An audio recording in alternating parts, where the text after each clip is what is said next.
اعوذ باللہ من الشیطان الرجیم، بسم اللہ الرحمن الرحیم۔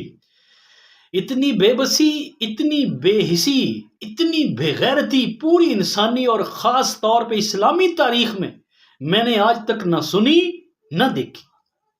غزہ اور رفح کو قبرستان بنا دیا گیا، معصوم بچوں، عورتوں، مردوں، بزرگوں کو بھون کے رکھ دیا گیا، اور پورا عالم اسلام بے حسی، بے غیرتی کی تصویر بنا دیکھ رہا ہے۔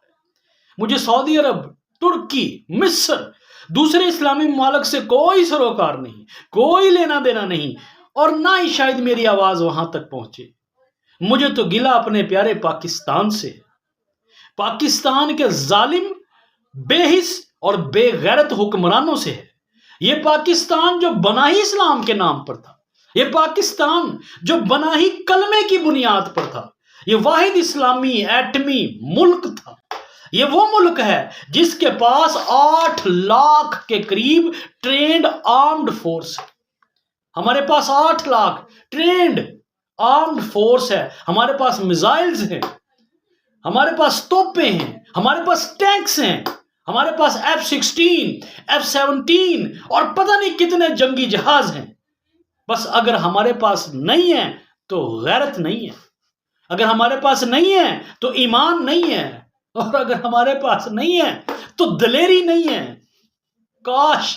کاش میں اس دور میں پیدا نہ ہوا ہوتا، کاش میں تنکا ہوتا، کاش میں کچھ بھی نہ ہوتا۔ میں اپنے اللہ کو قیامت کے روز کیا منہ دکھاؤں گا؟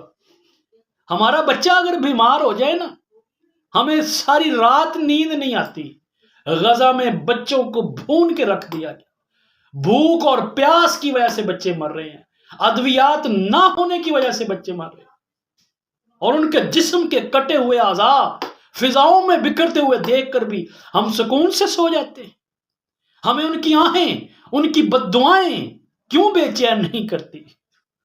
ان معصوم بچوں اور عورتوں کی صدائیں جن کے جسم کے ٹکڑے آدھے آسمان پر جا کر دعائیاں دے رہے ہیں کہ دیکھو ہمارے ساتھ تاریخ کا بدترین ظلم ہو رہا ہے، ہمارا قصور کیا ہے، ہماری غلطی کیا ہے؟ کدھر ہیں وہ 2.5 ارب مسلمان جن کا دعویٰ ہے کہ تمام مسلمان ایک جسم کی مانند ہیں؟ کدھر ہیں وہ 56 ممالک کی افواج، آرمڈ فورس؟ مگر کوئی مدد کو نہ آیا۔ سب اپنے اپنے کاموں میں، سب اپنے اپنے PSL میں، سب اپنے اپنے ایونٹس میں، میوزیکل کانسرٹس میں مصروف ہیں، اور ادھر قبرستان بنا دیا گیا ہے رفح اور غزہ کو۔ اے اللہ تو مجھے معافی دے دے، مجھے تو اللہ سے معافی مانگتے ہوئے بھی شرم آتی، مجھے اس بوسیدہ تحفظ زدہ معاشرے سے گھن آتی ہے۔ اے اللہ میں بے بس ہوں، اے اللہ میں ان بے غیرت حکمرانوں کو میں کیسے جگاؤں؟ اللہ یقیناً یہی وہ وقت ہے جس کے بارے میں میرے آقا علیہ الصلوۃ والسلام نے فرمایا کہ زمین کا پیٹ زمین کی پیٹھ سے بہتر ہے۔ یقین جانیے اس وقت اس بے غیرتی کی زندگی سے موت اچھی ہے، موت اللہ کی نعمت۔ مجھے یہاں پہ وہ بات یاد آ رہی ہے ان 3 دوستوں کی جن کا دعویٰ تھا کہ ان میں سے ہر ایک کا یہ دعویٰ تھا کہ وہ سب سے بڑا بے غیرت اور سب سے بڑا کمینہ ہے۔ پھر ایک نے عملی نمونہ دکھایا، ایک بوڑھی عورت جس کے سر پر گٹھڑی تھی، وہ جا رہی تھی، اس شخص نے جس کا دعویٰ تھا کہ وہ سب سے بڑا بے غیرت ہے، اس نے جا کے اس کو تھپڑ مارا، اس کو دھکا دیا، اس کو گرایا، اور آ کے اس نے کہا کہ دیکھا میں کتنا بڑا بے غیرت ہوں۔ دوسرا شخص گیا، اس نے بجائے اس بوڑھی عورت کو اٹھانے کے، اس نے اس کو ٹھوکروں سے، لاتوں اور گھونسوں سے مارنا شروع کر دیا، لہو لہان کر دیا۔ اور جب پھر بھی اس کا دل نہ بھرا تو اس نے اپنے بوٹ کی ٹو سے اس بوڑھی عورت کے چہرے کو مسلنا شروع کر دیا، حتیٰ کہ وہ عورت بے ہوش ہو گئی۔ وہ آیا اور اس نے کہا کہ دیکھو میں کتنا بڑا بغیرت ہوں۔ وہ جو تیسرا کھڑا تھا اس نے کہا نہیں، تم دونوں سے بڑا بغیرت میں ہوں۔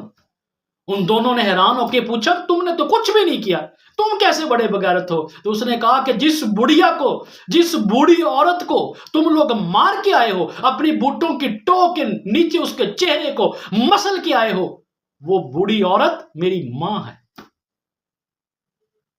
تو میں یہاں پہ آپ کو بتانا چاہتا ہوں کہ وہ جو پہلا شخص ہے وہ اسرائیل ہے، وہ جو دوسرا ہے وہ امریکہ ہے، اور یہ جو تیسرا ہے یہ مسلمان ہے، جس کی آنکھوں کے سامنے فلسطین کے معصوم مرد، بچوں، عورتوں کو ذبح کیا جا رہا ہے۔ یہ جو ماں ہے وہ مسجد اقصی ہے، جس کو بے دردی سے مسلا جا رہا ہے۔ اے اللہ میں بے بس ہوں، اے اللہ میں آج ان ظالم حکمرانوں سے برات کا اعلان کرتا ہوں۔ اے اللہ یہ میرے حکمران نہیں ہیں، میں ان سے بیزاری کا اظہار کرتا ہوں۔ میرا حکمران تو وہ ہوگا جو زمین پر خلافت قائم کرے گا، جو زمین پر اللہ اور اس کے رسول کا نظام قائم کرے گا، وہ میرا حکمران ہوگا۔ اے اللہ تو گواہ ہو جا، اے اللہ تو گواہ ہو جا، میں ان سے، ان ظالم، بے غیرت اور بے حس حکمرانوں سے برات کا اعلان کرتا ہوں۔ میرا ان سے کوئی تعلق نہیں، یا اللہ کوئی تعلق